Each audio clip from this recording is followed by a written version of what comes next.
Well, welcome everyone to the July meeting of the Lower Makefield Farmland Preservation Incorporated. I'm Michael Blank, President of the Board of Farmland Preservation.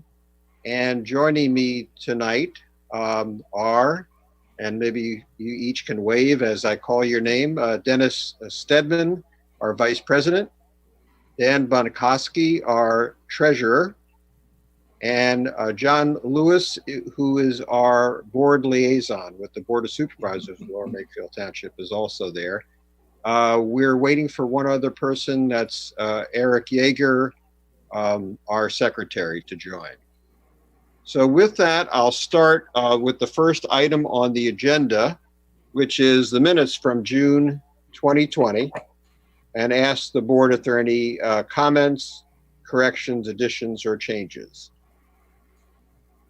I have none, Mike. None. No? Okay, there being none, I'll make a motion to approve the minutes. I'll second the motion. and all in favor? Aye. Aye. Minutes approved. We'll pass the baton to Dan for the treasurer's report. Thanks, Mike. So sorry I don't have them all open in front of me here yet, but I got some files I opened up that I shared with you guys earlier. So just a couple quick items. So our Fidelity account, which is our managed account at Fidelity, these are June 30 numbers, 424,344,000 in the managed account at Fidelity. And at Vanguard, by the same June 30 numbers, 510,674 and 69 cents. We have since opened up a separate checking account, cash management account at Fidelity. Has 6,900 in that account right now, and we closed our other checking account, which I think was done before the last meeting, that was discussed at the last meeting as well. So the one thing that I wanted to bring up and talk about, and Mike, if you want to even table this just until Eric joins, that's okay. But I want to talk about Vanguard history and Fidelity history. Right. And do you want to hold that just for a little bit longer until Eric is on as well? Yeah. Okay. Before you do that, I was going to ask you, you may be going to get to this, but expenditures that we've had? Yes.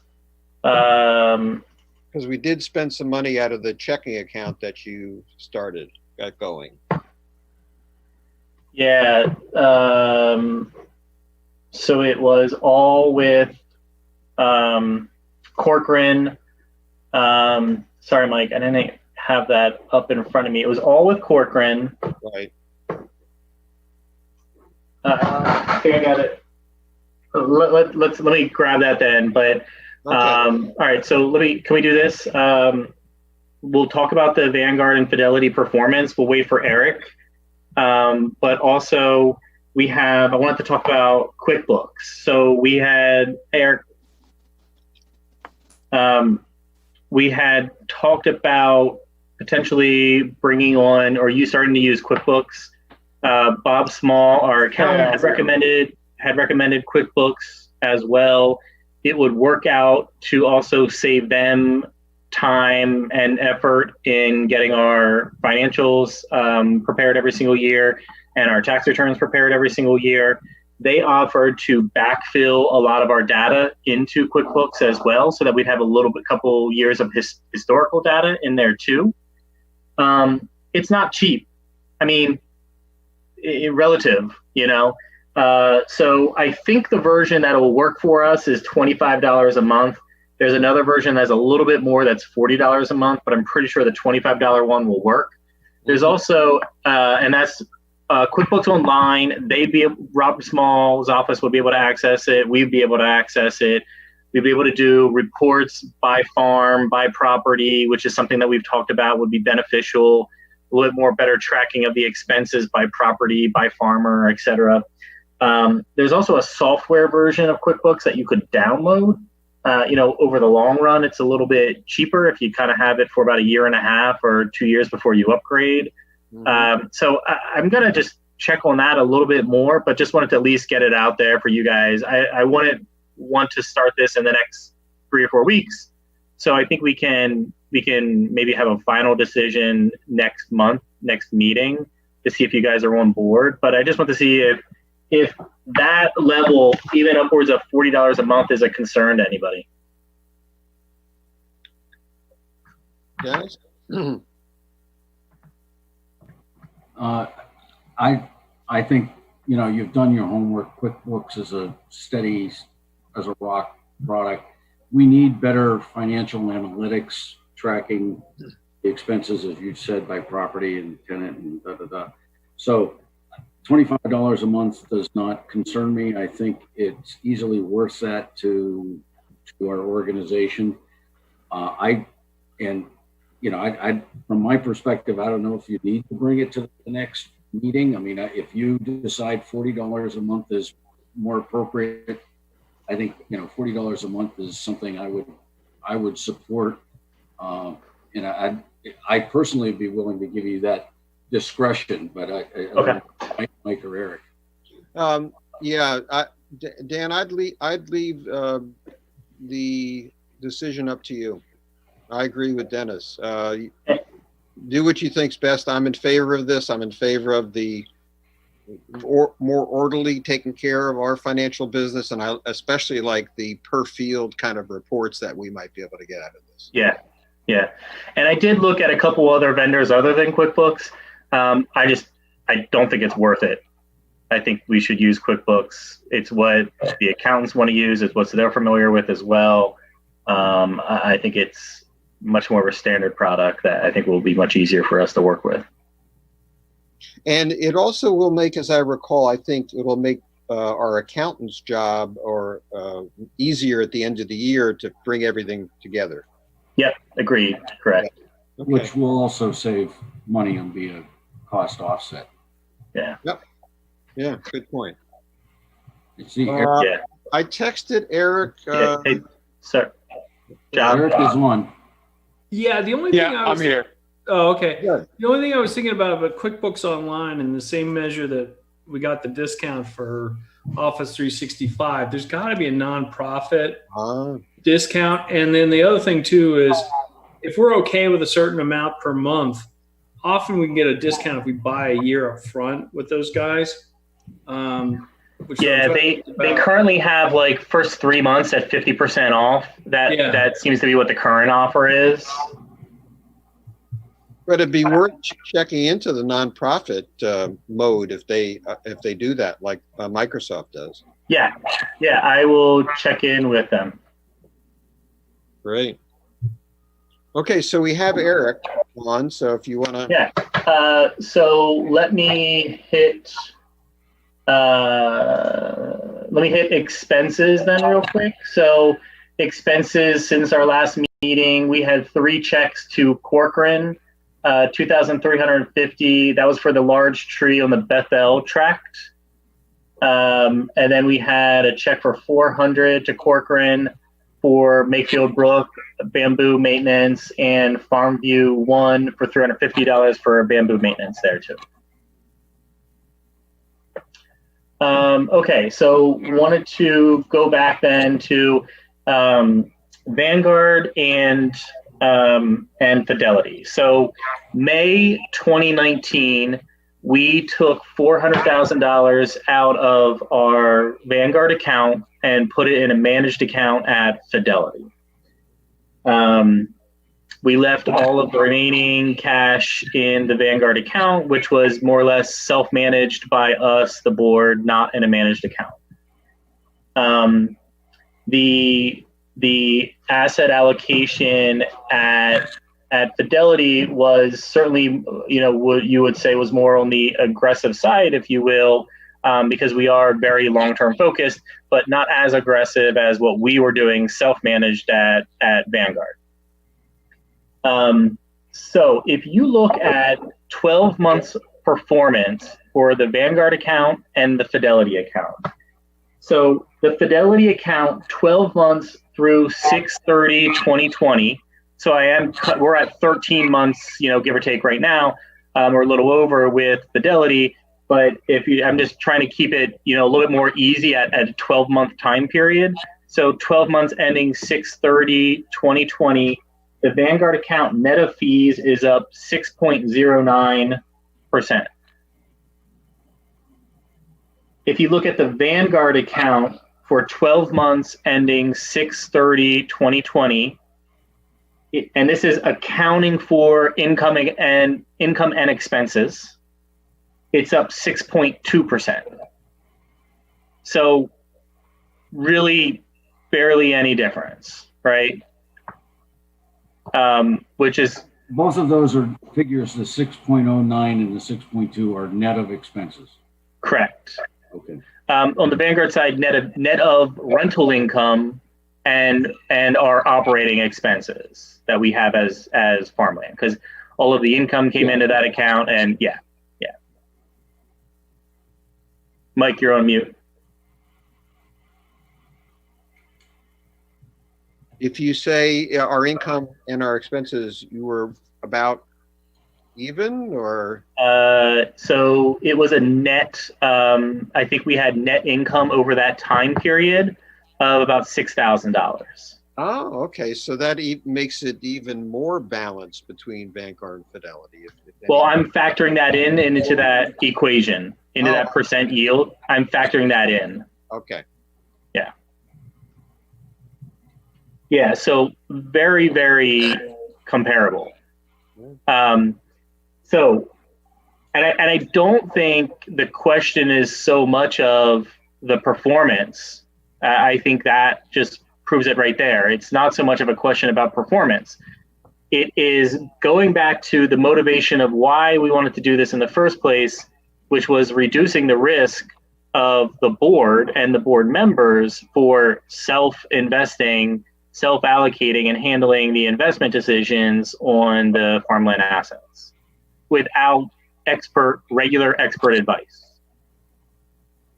And I mean, I think it makes a very, very compelling case that we should, if not eliminate all of the Vanguard positions and move it into the Fidelity account, adding a considerable amount of the Vanguard and moving it over to the Fidelity managed account. Comments?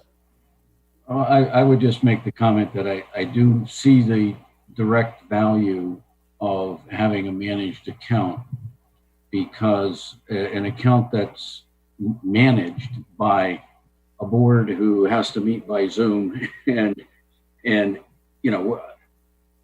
isn't looking at these accounts every day because everyone has their full-time job. This is volunteer work. To me, the benefit of having that kind of knowing that there's someone watching that any given day on a Tuesday, if there's some big market event, we're not asleep at the switch. That is worth a lot. And the fact that it looks like, based on this 12-month period at least, there is no benefit to self-management. But I do think there's a real risk to it. So. Yeah. I think it reinforces the decision we made a year ago or more to run this in parallel. I mean, I don't know if anybody wants to run it longer than 12 months and look at 18, but to me, I like the idea of having a managed account, because I don't want to be responsible on any given Tuesday afternoon that I wasn't watching the market or this account. Just not realistic. Yeah, and I would just make the comment that we went through a very volatile down and then back up period, and the fact that Fidelity came out, basically right around, maybe Vanguard came out, we were lucky. I like the idea that it's on autopilot and it takes us out of the equation and puts professionals into the equation. So I'm all for moving all of it into Fidelity. Easier to track, easier to get in touch with one individual, and Fidelity my experience, is much easier to deal with too than Vanguard. Yeah. Eric, any thoughts? No, I agree with both of you. And I think we could have better talks during the meeting instead of discussing investments You're on our on. own. So. You're on your side. Oh yeah, sorry. Yeah, I'm on my phone right now. Okay. Okay. Yeah. So no, I Where's your agree. phone? Yeah, right. No, I know. This is a lot easier to stand. Okay. Okay. All right. Do I have a motion? I think Dan, the summary is that you're proposing that we move all of our assets from Vanguard into Fidelity. Correct. Okay. Well, I'll make a motion that we do that. I'll second that motion. All in favor? Can I just add? Can we just add? Let's just add a stipulation here on timeline, I guess. I think we'll strive to get this done over. I would say over the course of by the next meeting, hopefully, it's done. I just think with the back and forth with with Vanguard, getting signatures and everything appropriately on their side to approve everything might be a little bit of a hassle. Is my hunch for proper documentation, but that's all. So I would just say that it's not going to be a quick, submit a piece of paper tomorrow and we're good, Right.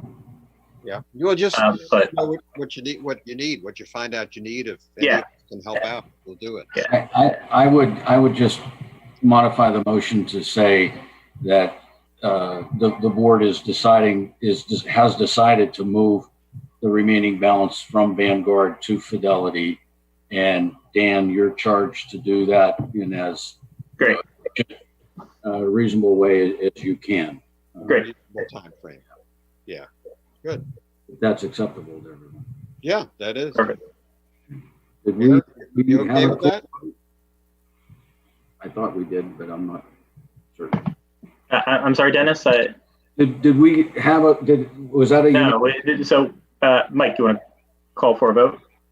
Yes. So as modified by Dennis, the motion is for Dan to take responsibility for moving Fidelity, all Vanguard funds to Fidelity in a reasonable time frame that's commensurate with getting the necessary signatures and the operation of it. So we're giving Dan that permission to do that. All in favor? Aye. Aye. Eric, we can't see you. Are you in favor? Yep, Eric? I'm in favor. Sorry about that. Yeah, Okay. how did you? Someone was at the door. Okay. Oh. All right. Dan, anything else? Nothing else. Oh, thank you very much. Great job, Dan. Thank you. All right. The next item is for me, a follow-up with Bucks County Conservation District on soil conservation on especially 3 of our properties. I've listed Stackhouse, Clearview, and Makefield Brook. Those are the ones I think that we have the greatest need. I have called, I have emailed Rachel Onuska, who is the soil conservation tech. I have not received any word back from her. I've talked to Tim Stewart about this, who knows Rachel, went to school with her, and he is pledged to also follow up with her. So my next step, I thought, was to try to get Rachel's boss involved and see if we can get some movement. We've heard the excuses, how busy they are, how understaffed they are. We really need to get them moving on these before the winter. And I wanted to just ask John, if the board has had issues with Patterson or had to deal with this Bucks County Conservation District before. We have, I don't recall any issues where we weren't getting responsiveness on some stuff. They have been fairly responsive on things. who does the person report up through within the county? I haven't found that out yet.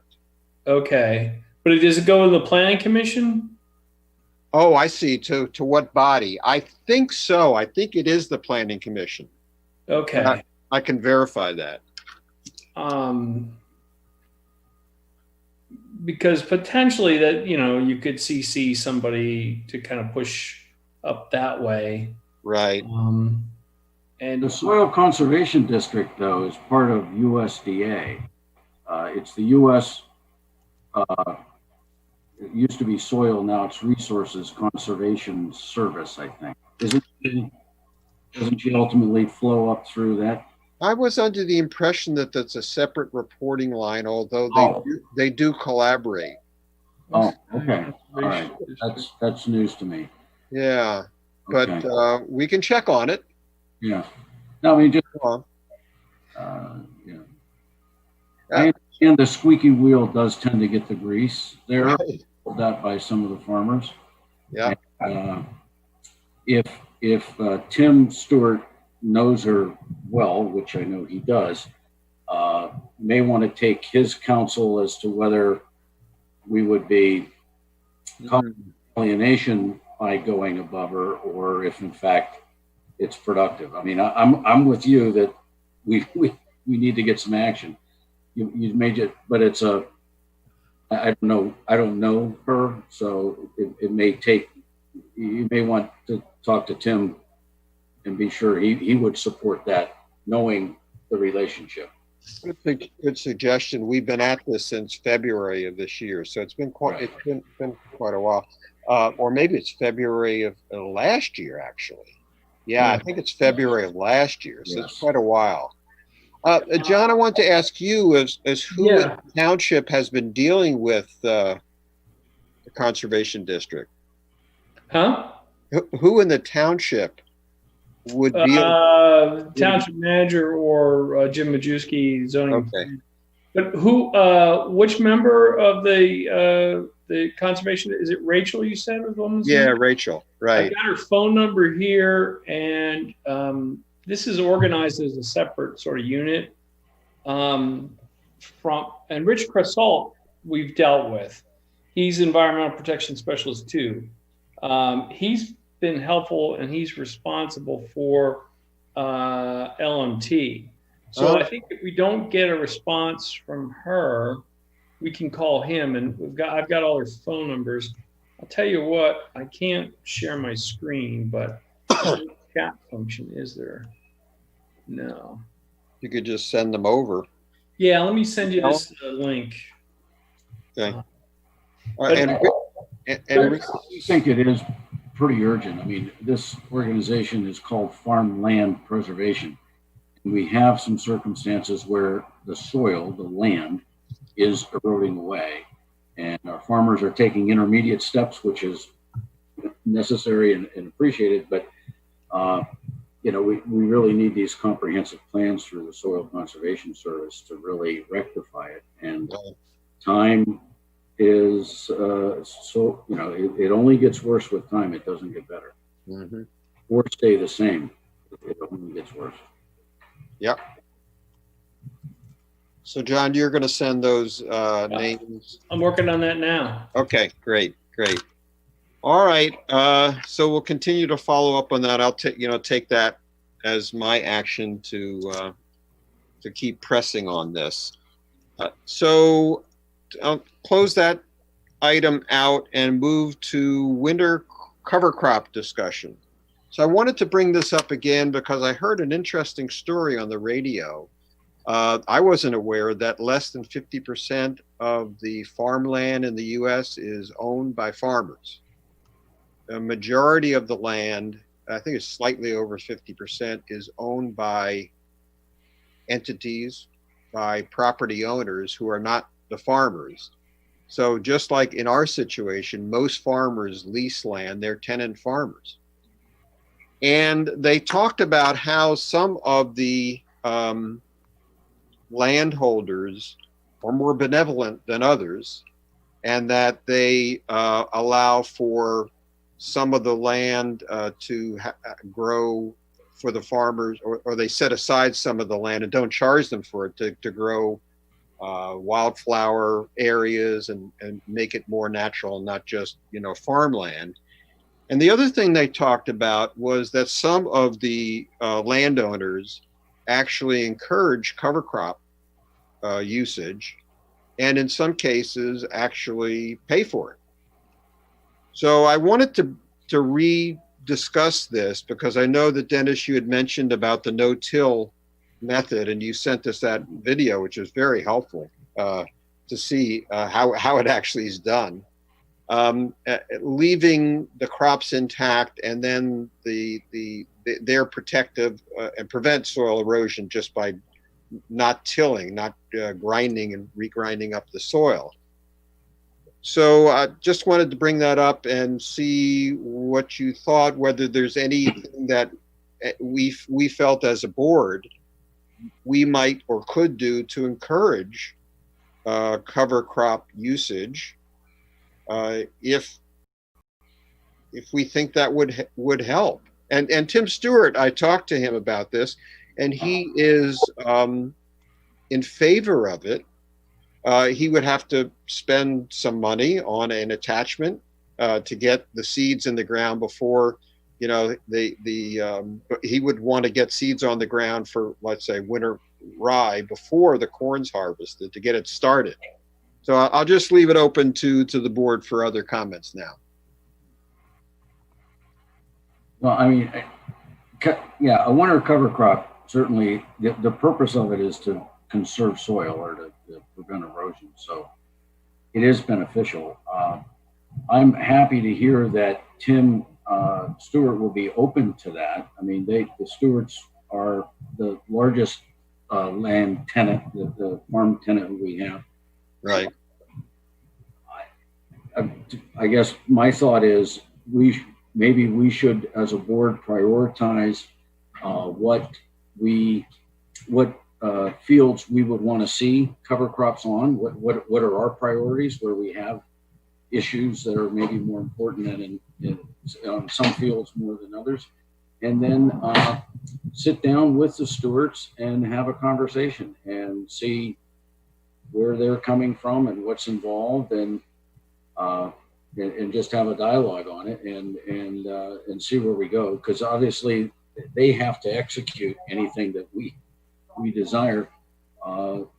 So I think if we made a priority list and then scheduled a specific time with Sam and Tim in any other in Tom or other tenants that where it applies to a priority property, and have a conversation about cover crops, see if they're willing to, see what's involved. Could they start it this year? Is it next year?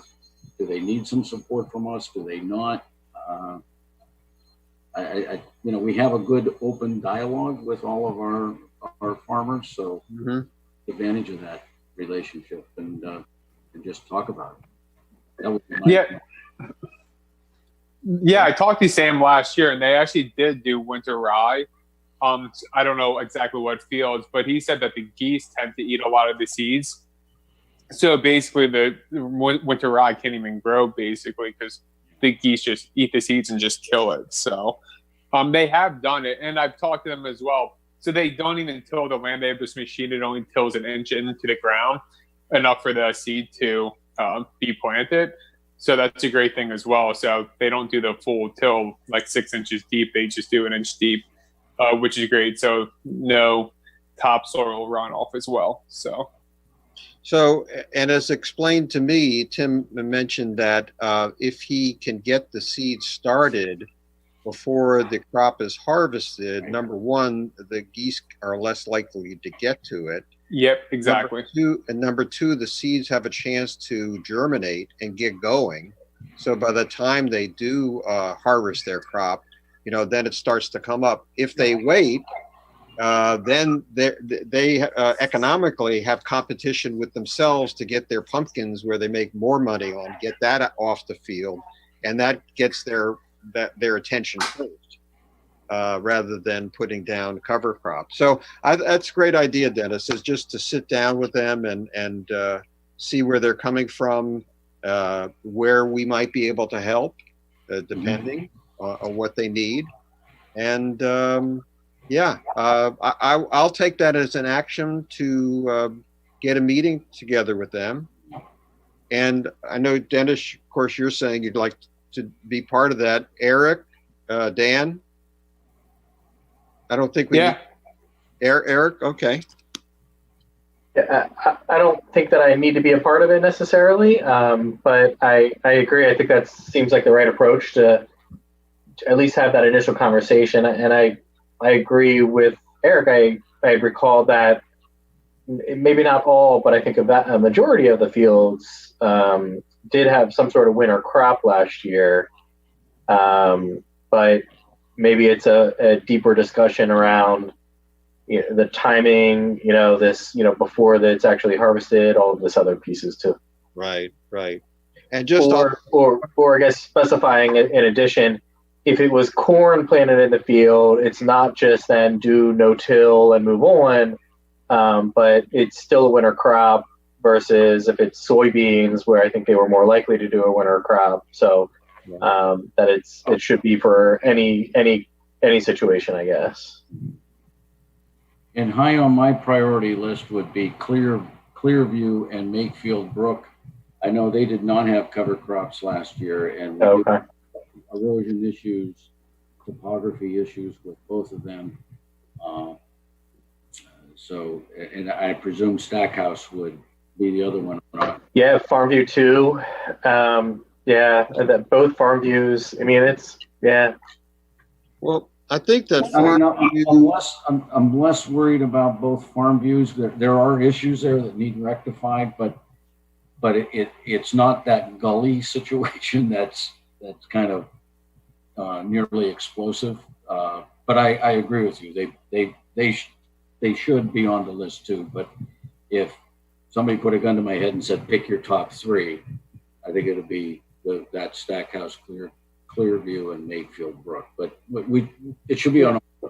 No, I agree. Go ahead. And that's really would help us in the erosion control stuff. Then is if we get, especially where we had that problem where Clearview near 95, where we had that erosion. Hopefully, with the winter crop, we can kind of retain some of that. It doesn't make it worse. Sure. Yeah. Okay, so that's an action for me there. We'll close that item out. And I'll pass the baton to Dennis on deer hunting. Right. A couple items to update the board on. I did get back from the Pennsylvania Game Commission red tags for Leadham. And so we do have, Leadham is now enrolled in the red tag agricultural deer control program. I've discussed that with Jim at BOMA and with Sam, the farmer at Leadham, and BOMA will utilize those red tags. I've turned them over to Jim, and he's in the process of organizing with his group to utilize those red tags. In the case of Leadham, it's 10 tags. And as I've said before, the game warden said if you use those 10, you reapply, you'll probably get another 10. So I think that's good news. Jim is very responsible, very diligent, very organized, which I love. And he pointed out something about the red tag program that I was unaware of. According to the website, it calls out that any property under the agricultural deer control program is to be posted as such, that it is under the agricultural deer control program. And it says to contact the Game Commission to get the signs that they will supply. I've contacted the Game Commission now a couple times. They're working from home because of the pandemic. I haven't been able to get through to anyone live who can tell me that they can get us that signage that they would supply. So we have the program running on three properties now, Leadham being our fourth. I think until the game commission can provide the signs, I guess my thought is let's just continue to do what we've been doing. The hunters have all the instructions. They know all the rules and restrictions associated with this program. And every one of them has a full sheet descriptor of the do's and the don'ts and et cetera. So I think everyone's being responsible. I'm optimistic that BOMA will actually be using these red tags. We have not used any red tags on the other three properties yet. Admittedly, early in the season, it's really hard. Now that the crop is coming up, the deer will come into those fields to feed. When the fields are empty, it's very difficult to hunt them.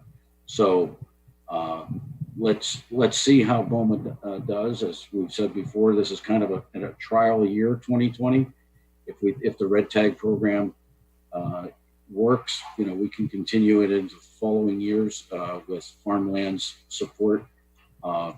It's a trial year. So we have Sam Stewart managing some on three properties. We have BOMA managing them on Leadham. I'm helping Sam manage them on those first three, and let's see what the results are at the end of the season, which will be, I think it's sometime in September. I forget the date, but so we have the rest of July, August, and most of September for this program this calendar year. Dennis, are they hunting Leadham now with the red tags? I just turned those red tags over to Jim. I want to say last Thursday or Friday, and he and I have been exchanging emails. I don't know if they've actually gone out there yet. He said they're in the process.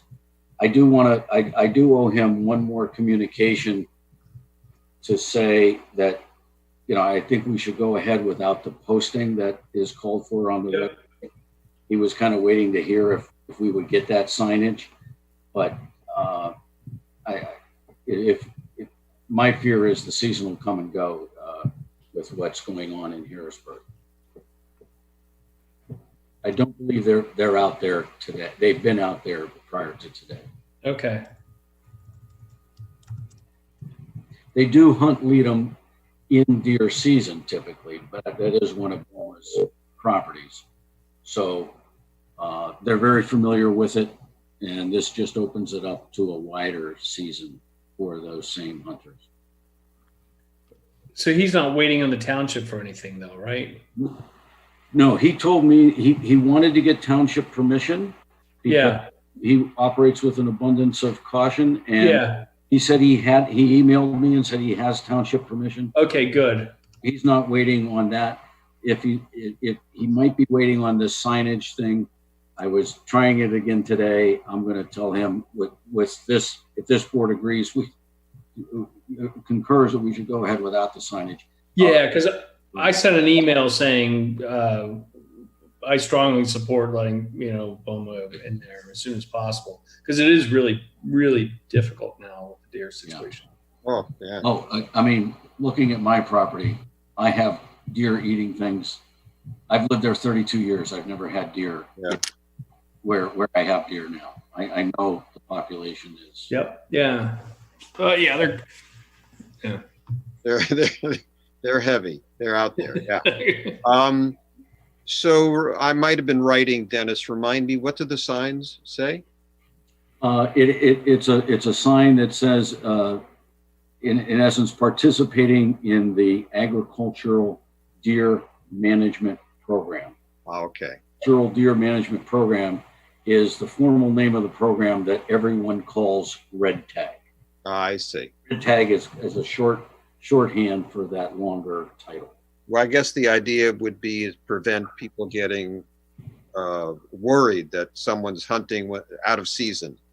I guess. I presume that's the issue. And on that topic, we do have, I I had dropped off at my house in Yardley tonight. I'm not there, but we did. One of the hunters did make up some placards for to put in the windshield that says that. So it says they are there with the permission of Charland Farms and Farmland Preservation, Inc. There have been occasions Lower Makefield Police have been called because there's a car parked early in the morning or in the evening in a place that it looks suspicious. So if the police are called, they can simply look in that windshield and see, okay, this isn't a problem. Because without that placard, we don't want our officers wandering into the woods looking for somebody unnecessarily. Or Right. I think it's really for our local officers so that they know what that car is doing there at that time. So they're at my house. I'll distribute them when I get back. When I get back to Yardley sometime next week. Good. Any more comments or questions for Dennis?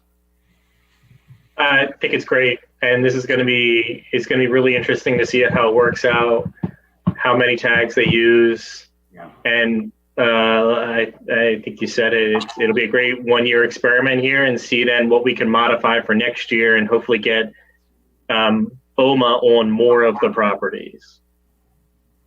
That would be my expectation, but it's not completely our call. So we need this year experience.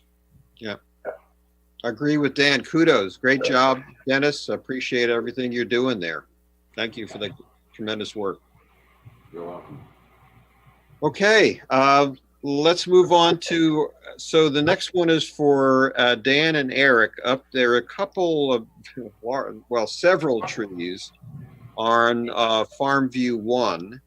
One that was right at the corner property, 1602 Farm View Drive, right near Dolington, a huge tree. Broke up, I don't know, a third of the way, half of the way up, but still was quite a job taking it down. So anyway, I'll turn it over to Dan and Eric on these two areas. Eric, do you have anything? So is the tree, are you referring to the beech tree that he took down 2 weeks ago? Yes. Yeah, that's 1602 Farmview. Okay. Yeah. No comment on that. I mean, he took it down.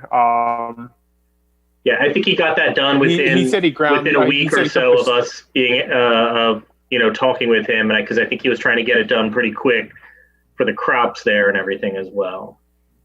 Yeah, exactly. And he took the stump down pretty far. He didn't grind it, but he took it down enough that Sam could still mow the buffer without affecting his mower. So. And then 1628 further down, I guess there were some trees that came into a neighbor's yard. Yeah, so that's the tree that Sam actually cut up pieces of it. And Mike, that's the spot that the two of us drove up in there and hauled some of the wood away ourselves. And we asked Matt to get the rest of it.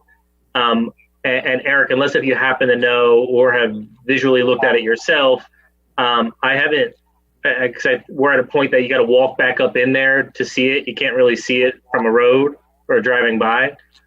So I haven't walked back up in there yet to double check how it looks. Yeah, Matt said that he took care of that, so it should be good. And we haven't heard from the homeowner. I think it was Mr. Dan Ward there. And and there was another property. It might have been just a few houses further away from Dolington, but also on Farmview Drive, where trees came down in a neighbor's yard. They cleaned them up because they were on their side, of course. And then I think, Eric, you went out with Matt to inspect because the neighbor was concerned that further trees were leaning. Yeah. Down. Yeah, so we took a look at that when we took a look at the big beech tree that split in half, and Matt said that it was fine. The roots looked good. No need to cut them down. But But we did see some brush on our side. So I don't know if Sam did some cutting and put brush on along the fence or not. Correct. I had asked the homeowner, I communicated to the homeowner that we had found that there was no need to cut any further trees down, and also that we had seen brush on our side of the fence. We'd appreciate it if she would clean that up, and I haven't heard anything, and I haven't been back out to see that. But I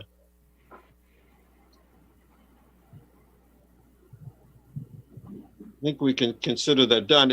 If any of us can get out there to see whether that brush is still there, or tree limbs and parts were still there, it'd be nice to follow up with that homeowner.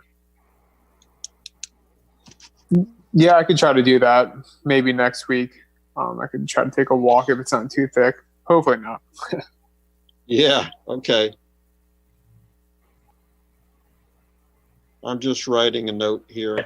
And Eric, if you could walk, I think if you could walk the whole way up there to 1628 Farmview, just to confirm that all of that brush is removed, because that certainly will be an issue on maintaining that buffer. Right. Yeah, that was removed when we walked past. I could actually confirm that. Yeah, it was on the same Okay, good, cool. side. Thank you. Yep. Okay, we'll stay with you, Eric, on bamboo remediation and the progress that Corcoran Landscaping has done on Makefield Brook and Stackhouse and Farmview too. Yeah, so he did his first mowing and spraying last time we talked. I think that was about 2 months ago. The one thing, and he is doing his second spray mow and cut with tomorrow for all the sites. Oh, okay. The one thing that we are pending is him removing the old wooden fence to get behind there to get all the bamboo that he can mow on Stackhouse right next to Kaplan's farm. But he said he was able to do that, so it was like an extra $200 to cut some small trees, branches, and remove the old wood fence to spray and cut that. And then I know that we approved that, I think 3 meetings ago, to put a barrier down there along the Kaplan side. Is that correct for the bamboo? For the that's a good one. I thought we did. I believe we did. Yes. Yeah. I know it's been a while. And go ahead. So yeah, he said, I mean, if you want me to wait to tell him to give the green light, I guess we could go back to the meeting minutes. But I did bring that up to him. He said he is able to do that probably fall or maybe sooner if the crops allow him to get in, depending on how tight the buffer is. So would we need to get the fence issue resolved before he put up the barrier? So it's a nice clean area. Yeah. Yep, exactly. Yeah, he'll do that then, or he'll do that when he's spraying tomorrow. So either or. So it'll be a quick cleanup for that. So I guess my concern on that property is the fences do not follow. There's 2 fences there, the split rail wooden fence and a deer fence. Neither one of those fences follows the property line.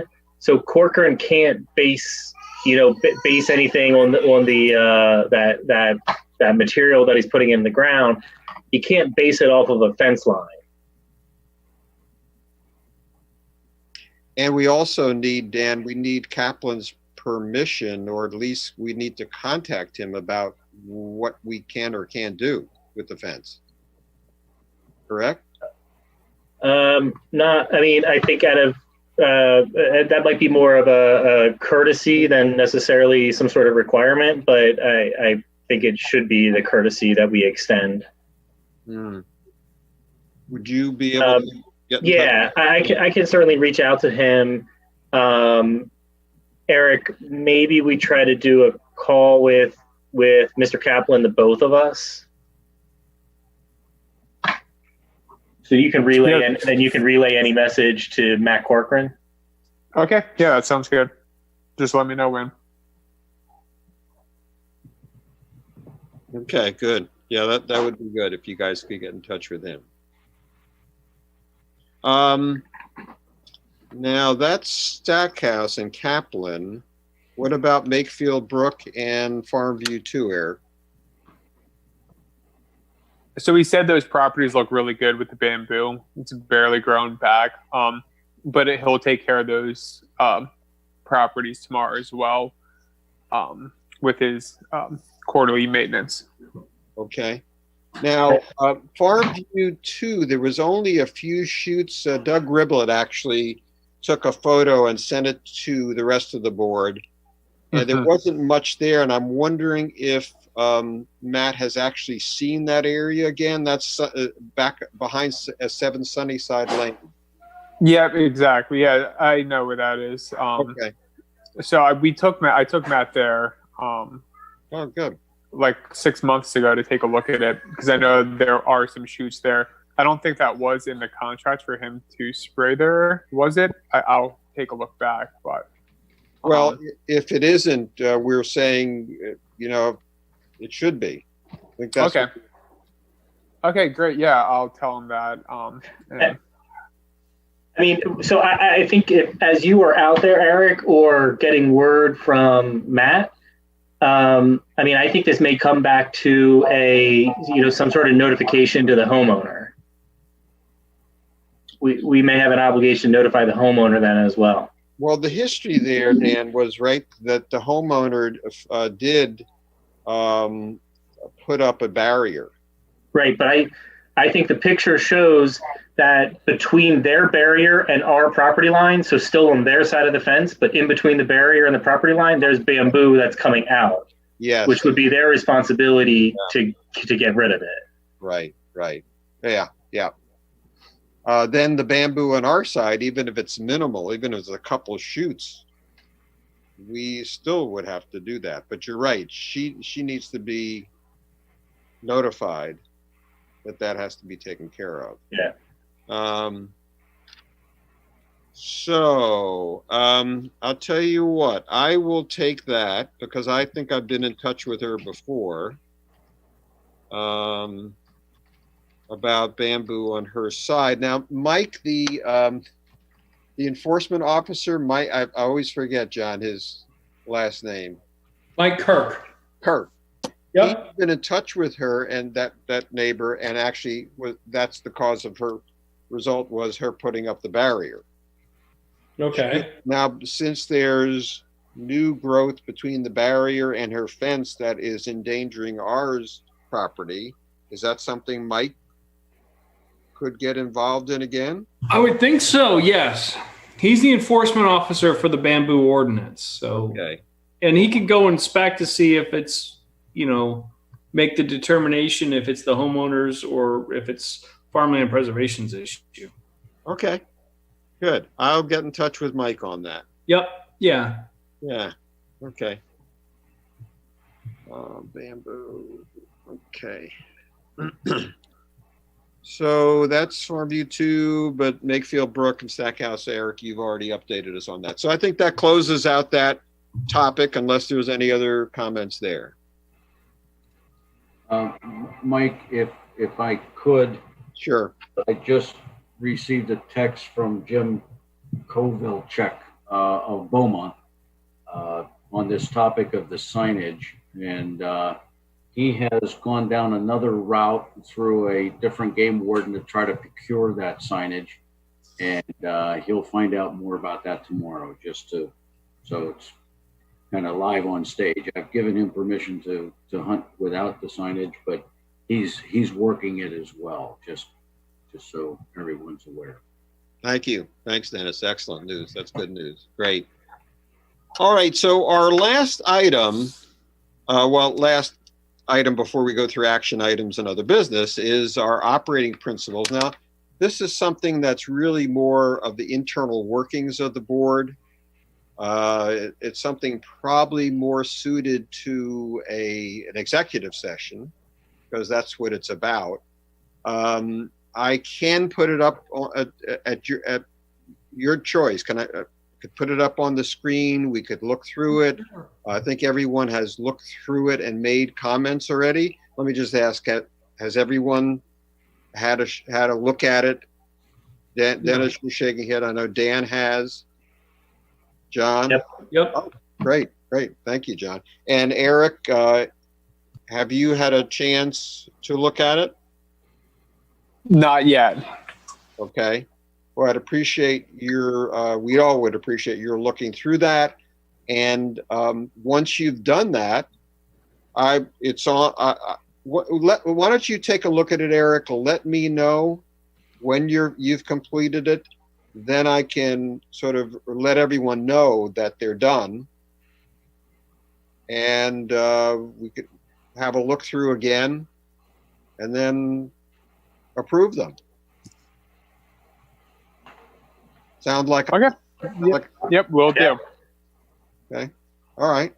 Mike, having reviewed the document, I think it's a quality document. I think I agree with the spirit and the kind of in the language of it. I know there's a multitude of edits and tweaks, which from different board members, they all make sense to me. I don't at this juncture see anything that requires real dialogue or discussion, even though I'm obviously happy to do that. But it is the kind of thing we could probably do via email. But Sure. That's just me. Others may have things that they want to discuss live. And I will ask. Dan? I think it probably could be done via email, but it may be worth just bringing back up and all of us talking through it when we're ready to finalize it or when we do finalize it. Okay. And do that at a regular board meeting or do that offline at an executive session? Either one. I don't think that there's anything in there that is for any sort of reason we could not do at a regular board meeting. Okay. All right. Eric, and you're going to look at it and then we'll get it back out. I'll let everyone know that it's done. And then we can, have you think through it again. And if I'll put it on the next meeting agenda and we can go through it, either go through it then or just say, okay, looks good and go with it.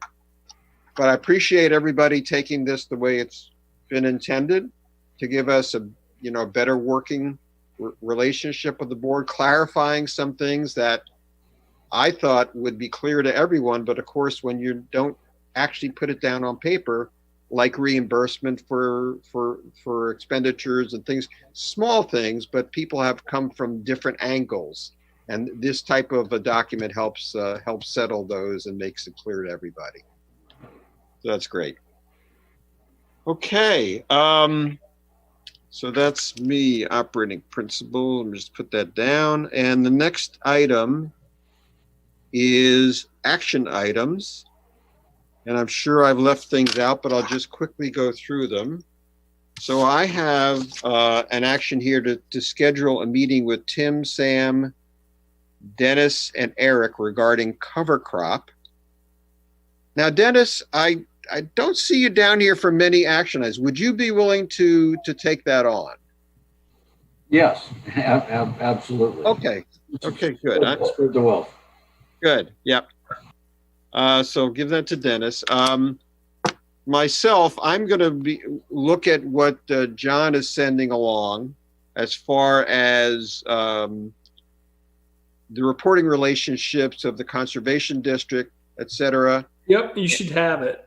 Okay, I'll look for that, and then I'll get with Tim Stewart and get his take on how best to get them moving for us to get back out and get conservation plans in place. Dan, you're going to be moving the dollars from Vanguard to Fidelity as operations aspects allow on the timing. Correct. Yep. Dan, you're going to look at the trees and the brush on Farm View Drive. especially that one further down where the trees fell into the neighbor's yard. Eric is. Did I say Dan? Yeah. Sorry, Eric.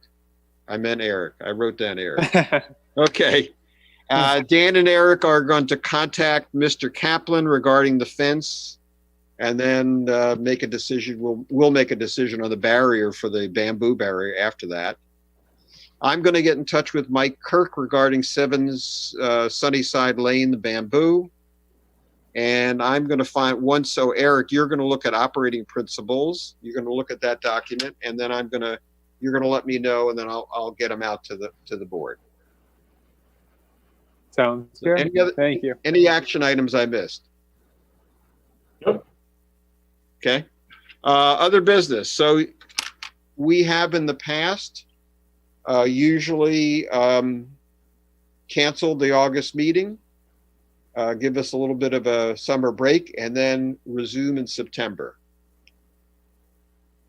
Is that okay with everyone? Yep. Okay. Dennis, you still there? No. Eric? Yeah, that sounds good to me. Okay. Well, majority said we're going to cancel, so that carries. Okay. Where did Dennis go? I don't know. His garage is still there, but Yeah, but it looks like it's storming up pretty bad. You can see stuff moving around. oh, okay. He's probably batting down hatches. Having the hatches, right. Yeah. All right. Well, if there's no other business, I will call this meeting of the Farmland Preservation Board at a close, and thank everyone for your participation. Thank you. Okay. Thank you. Take care.